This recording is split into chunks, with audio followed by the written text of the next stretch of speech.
Дали е завършена явната набавка за газ? Јавната набавка е во тек. Така да час поскоро ќе почне официјално грејење на газ. Пробното се покажа добро.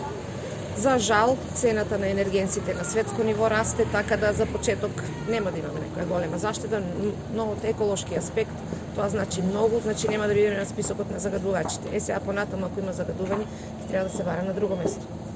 Директорка, како менаџер на Кумановската болница, што би сакале да се реализира, на што би сакале да ставите приоритет за 2022 година? Планови има многу, но зависат пред се од тоа дали ќе имаме оваа година завршеток на пандемијата и ќе имаме доволно финансиски средства да ги реализираме нашите проекти. Значи, планираме набавка на одредена апаратура. Уште претходните години, значи, планиравме да отвориме центар за дојка. Еве го збориме толку време и мамоматот. И не е само тоа, туку и воопшто сакаме да ставиме акцент на третманот на луѓето болни од малигни заболувања, бидејќи факт е дека на ниво на цела држава и не само во државата, туку и во регионот расте бројот на пациенти болни од малигни заболувања кои што се упатуваат во Скопје.